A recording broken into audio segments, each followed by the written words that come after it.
प्रणाम गुरुदेव। मैं नारायण कार्की, काठमांडू नेपाल से थर्ड आई ध्यान साधक।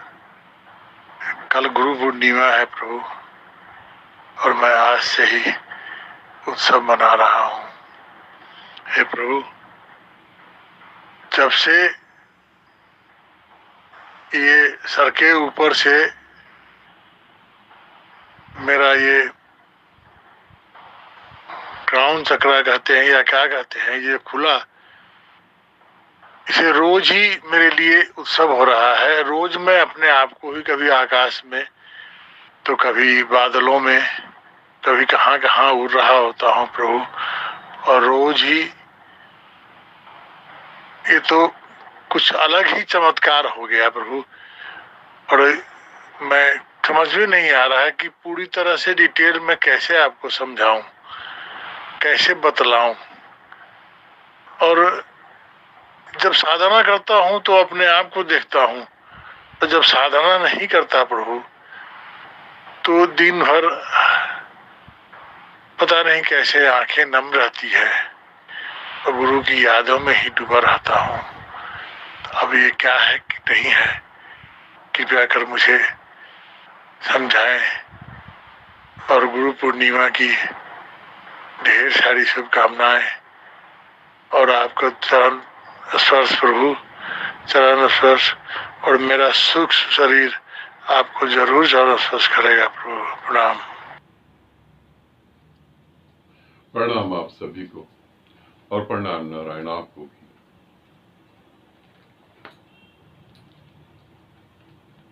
बुद्धत्व, मोक्ष कोई बहुत बड़ी बात नहीं है। ध्यान रखना, कोई बहुत बड़ी बात नहीं। जैसे इनको घट रहा है और ये अभी ही जुड़े हैं, ज्यादा से ज्यादा 3 महीने हुए होंगे, मुझे नहीं पता, 3 महीने भी ज्यादा ही बता रहा हूं। ये अभी ही कुछ समय में जुड़े, मगर इतना बड़ा चमत्कार कैसे हो जाता है। और काफी समय से साधना कर रहे हैं, मगर हो कैसे जाता है उसे समझने की बात है। जब आप गुरु के पास आकर और अपना पूरा जीवन गुरु को ही समर्पित कर देते हैं, आप छोड़ देते हैं, तब गुरु ये समझता है कि आपको यहां से कैसे निकाला जाए।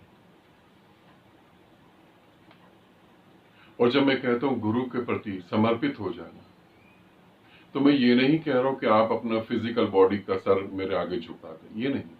आपकी मान्यताएं जो है उनसे आपको छोड़ना है अपने आप को। आप अपनी मान्यताओं से मुक्त हो जाए, क्योंकि जब गुरु आपके लिए काम करेगा तो वो पहला काम क्या करेगा, आपकी मान्यताओं को खत्म करेगा। और अगर आप मान्यता ही नहीं छोड़ने को तैयार है तो आप आए क्यों हैं फिर गुरु के पास, किस लिए आए हैं? ये तो ऐसा हो गया कि एक आदमी डॉक्टर के पास आया, उसके पांव में एक फोड़ा हो रखा है, एक पांव में फोड़ा, उसमें पस पड़ी, उसमें कीड़े पड़े हुए, मगर वो डॉक्टर के पास आ गया, डॉक्टर ने अपना ठीक है ट्रीटमेंट करना चालू करा, उसने लिटाया और वो पस को अब साफ करने लगा। तो डॉक्टर से ही झगड़ा कर लिया कि मेरे पस को हाथ नहीं लगाना, मेरे टांग को छूना नहीं, मुझे कोई औजार अपना नहीं लगाना, मुझे कोई इंजेक्शन नहीं देना, बिल्कुल इसको तो तुम भूल ही जाओ। और फिर ये कहना कि डॉक्टर मेरे को ठीक कर दो तुम, ये गजब की बात है। और आध्यात्मिक जगत में ऐसे ही पागल साधक भरे हुए, पूर्णतः ऐसे पागल साधक भरे हुए, जिनका ये कहना है गुरुदेव मुझे मुक्त करो, गुरुदेव मुझे यहां से निकालो, मगर मेरी वासनाओं को, मेरी मान्यताओं को बिल्कुल नहीं छूना, ये बड़ी कीमती है, मैं इन्हें नहीं छोड़ना चाहता। फिर तुम मुक्त किससे होना चाहते हो? फिर किससे मुक्त होना चाहते? जब हम गुरु के प्रति समर्पित हो जाते हैं तो गुरु यही करता है, तुम्हें उन्हीं चीजों से मुक्त करता है जो तुम्हारे लिए बाधा बन रही है। अब बात करते हैं, जब क्राउन चक्र से ऊर्जा ऊपर की तरफ चली जाती है, क्राउन चक्र में ऊर्जा है और रुकी हुई है, ये एक स्थिति अलग है। जब क्राउन चक्र से ऊर्जा ऊपर की तरफ चली जाती है, बहुत तेजी से फ्लो करती है, तब एक एक पल जो है इतना आनंदमय होता है, जैसे नारायण ने बोला कि शब्दों में मैं कैसे बताऊं, वैसे मैं भी बोल रहा हूं कि मैं तुमको कैसे बताऊं ये बात। इतना आनंद में होता है कि ऐसा लगता है प्रति पल उत्सव हो रहा है। जैसे साईं ने बोला, हर समय दिवाली और होली मनाई जा रही है। वो साईं का वचन बिल्कुल ठीक है। जब ऊर्जा क्राउन से ऊपर जाती तो हर पल उत्सव है। एक ऐसा पल नहीं होता कि जहां उत्सव नहीं, और इतना आनंद, इतना उत्सव, वहां तनाव तो होता ही नहीं कहीं। वहां क्या तेरा, क्या मेरा, का ये, क्या वो, क्या इसका, क्या उसका, सब कुछ। समझ लो कई बोतल शराब पी ली हो और आंखें भी ऐसी हो जाती है, जैसे नारायण कह रहे हैं, नम नम आंखें हो जाती, आंखों में पानी सा भरा होता है, नम नम आंखें हो जाती है। मगर जैसे जैसे हम समर्पित होते हैं, ये ध्यान रखना, जब मैं समर्पित की बात कर रहा हूं तो इस बात को ध्यान रखना, समर्पित किस बात की? अपनी वासनाओं के बारे में, अपनी मान्यताओं के बारे में। और यदि अपनी मान्यताएं और वासनाएं छोड़ने को तुम तैयार नहीं हो, तो मैं ये कहूंगा तुम मेरे पास आओ ही मत। अब मैंने देखा है कि मेरे पास बहुत सारे साधक और साधिका ऐसे हैं जो अपनी मान्यताओं को छोड़ने के लिए तैयार नहीं, तो मुझे लगता है मेरे को उनको छोड़ देना चाहिए। क्योंकि ऐसा डॉक्टर तुम्हारा कैसे इलाज करेगा जब तुम कह रहे हो टांग भी नहीं छुओ, पस भी नहीं छुओ, इंजेक्शन भी नहीं लगाओ, कुछ नहीं करो, मुझे ठीक कर दो। वो संभव नहीं, बिल्कुल भी संभव नहीं। ऐसा हो सकता है कि तुम्हें किसी और डॉक्टर की जरूरत हो और तुम गलती से एक सही डॉक्टर के पास आ गए। ऐसा हो सकता है कि तुम्हें ऐसा कोई डॉक्टर चाहिए हो जो तुम्हारी टांग को देखे और मंत्र पढ़ने लगे और फूंक मारे कि हाँ ठीक, अब ठीक हो जाओगे। ऐसे भी ठीक हो सकते हो। ऐसे उपाय हैं कि तुम्हें कोई नीम की गोली खिला दे, कि मिट्टी की गोली खिला दे, कि हल्दी पिला दे और कहे अब तुम ठीक हो जाओ, और ठीक हो जाओगे तुम। क्योंकि जब मरोगे दोबारा पैदा होगे तो ठीक होके पैदा होगे, तो नया शरीर होगा। इस शरीर में तो तुम ठीक नहीं हो पाओगे, मरने के बाद ही दोबारा शरीर धारण करोगे तो ठीक हो जाओगे। मगर इसी जन्म में ठीक होना है तो मान्यताएं, वासनाएं, उनसे बाहर निकलना पड़ेगा। अब जो ये नेपाल के साधक मुझे बहुत अच्छे लगते हैं, क्योंकि इतने सरल हैं, इतने सहज हैं। मैं लक्ष्मी से मिलता हूं, मैं सुदर्शन से पहली बार मिला हूं। अब तो सुदर्शन शरीर त्यागने की कगार पे हैं, जल्दी वो अपना शरीर त्याग देंगे या त्याग भी दिया होगा। इतने समर्पित कि इतनी तेजी से चीजें घटने लगती। अब कैसे मैं इस बात का शुक्रिया करूं? शुक्रिया करने की जरूरत नहीं है, बस उस आनंद को जियो। हाँ, ये भी कहना चाहूंगा, ये भी समझ लेना, अभी गुरु का हाथ नहीं छोड़ना है। अभी बादलों से, आसमानों से और इन आनंदों से भी आगे जाना है। अभी गुरु का हाथ नहीं छोड़ना है। मगर इस स्थिति में कई बार साधक ऐसी गलती करते हैं, गुरु का हाथ छोड़ देते हैं। उन्हें लगता अब तो बात हो गई खत्म। नहीं, और यह भी हो सकता है कि अब गुरु परीक्षा लेने लगे। ये भी मैं बता दूं, अब गुरु परीक्षा लेने लगे। गुरु परीक्षा लेता ही है, ये भी हो सकता है।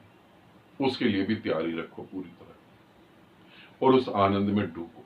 हाँ, गुरु को बार बार याद करो। ऐसा करो, समझाने को ज्यादा कुछ नहीं है, तुम्हारे बहाने और साधकों को समझा रहा हूं जो अभी मेरी बात समझ नहीं पा रहे।